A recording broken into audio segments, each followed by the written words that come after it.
Have you ever got yourself in a position where you so desire God, and you have such a desire to be a part of His will, and you're just so frustrated because you can't put your finger on it? You can't figure out what's going on. You can't figure out why do other people experience God, and I feel to be empty inside all the time, and I'm not experiencing the same thing. Why is it that some people can raise their hand in public and praise God, and I've never had the urge to do that?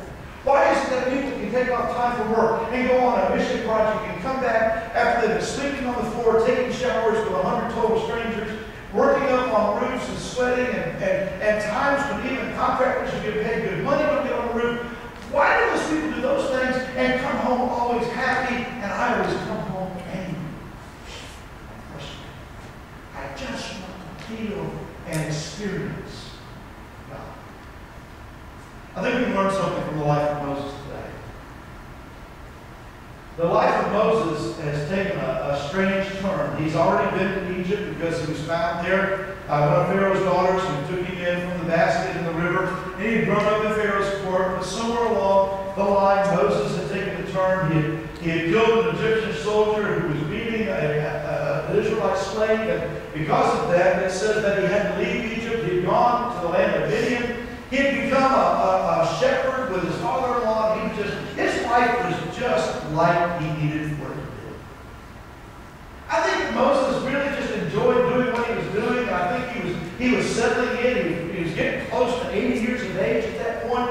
And I think Moses was just thinking that his life was coming to an end, and nothing was significant was going to happen. He was just satisfied where he was until he had the experience of a burning bush. There are 7 realities that Henry Blackaby tells us from that story about how we experience God. Now, I want you to understand that if you do these things, step 1, step 2, step 3, step 4, step 5, that at the end, step 7, you're going to experience God. And so you've got a process of mechanically trying to do these things. Boom, boom, boom, boom, boom. That's not the way this works. What I'm giving to you are 7 principles that you need to understand if you're ever going to experience God. These are the things that have to be in place in your life in some sense of priority in order for you to have the opportunity to understand who God is. It's where God reveals Himself. Reality number 1 says that God is at work.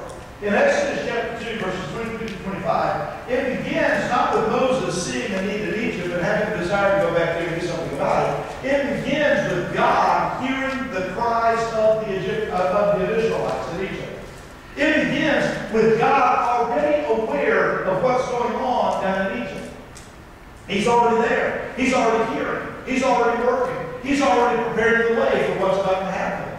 A lot of times we believe that we're ahead of God, and we go find the problem, and then we turn around and ask God, hey, by the way, there's something over here that I've noticed, would you like to do something about it?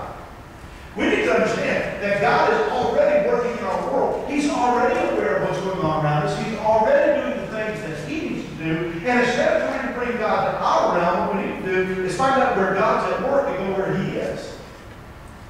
We need to come alongside God, who's already